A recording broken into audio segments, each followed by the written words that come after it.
Well, the story has consumed us all week. The Gauteng Government says it will continue to monitor hotspots in the province following the recent spate of violence and looting of foreign-owned shops. Human Settlements MEC Gauteng Government has received a report from the Provincial Disaster Management Centre, joining us now to give us some idea of what's in that report. MEC, good evening. Evening, how are you? I'm good, thanks. I'm good. I suppose better than the week you've had, better than you and the week you've had this week. All right. So you've received a comprehensive, detailed report from the Provincial Disaster Management Centre after what we saw happening on our streets this week. What does the report say? Well, the report was looking at obviously the extent of the damage, and looking mainly on the humanitarian side of things.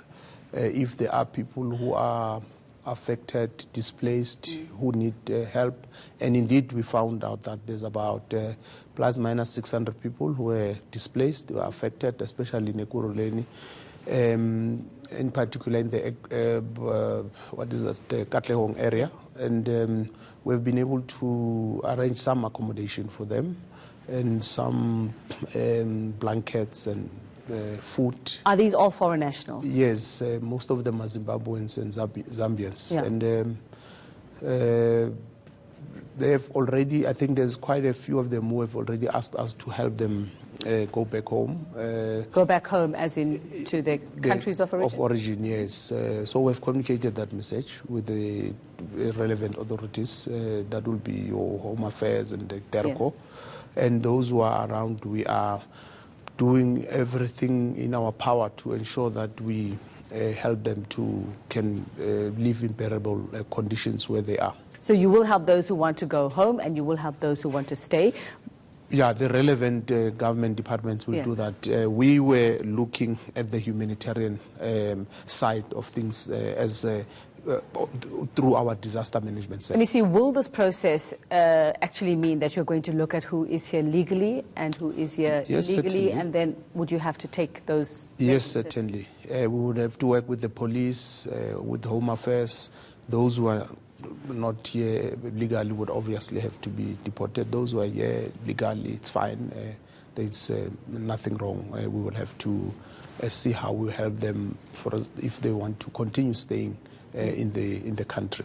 Does this go then to that extent of confirming to government, confirming to even the police minister that these were acts of xenophobia, they weren't just merely opportunistic criminals? Does this report then confirm that, and this is what you take to government and say, listen, this is what it was? Because you're saying 600 people and they are all not South African. Well, we can't conclusively say it's xenophobia.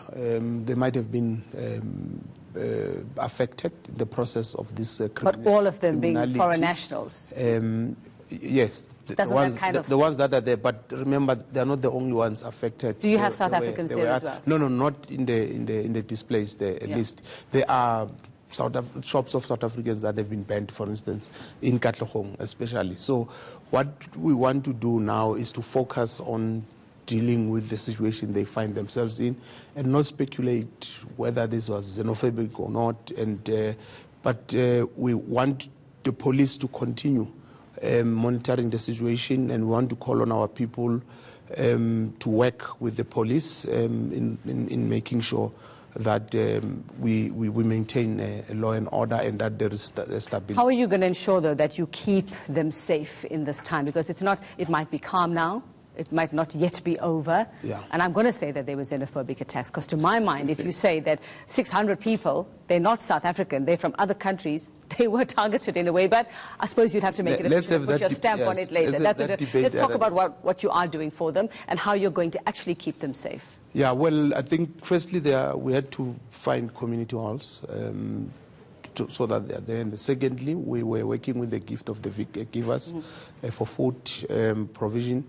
We also supplied them with blankets and mattresses, and we're working with the police to keep them safe. It is the responsibility of the police, and we have asked the police to be on the alert, to be visible in that area, and we will continuously keep an eye on them.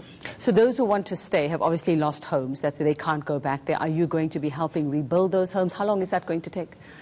Well, look, I don't know, because we haven't dealt with the issue of who lost what. Yeah. Because some of them were renting, and it's just a mixture. What we were dealing with from the disaster management point of view is to make sure that we keep them safe, we keep them warm, we keep them accommodation.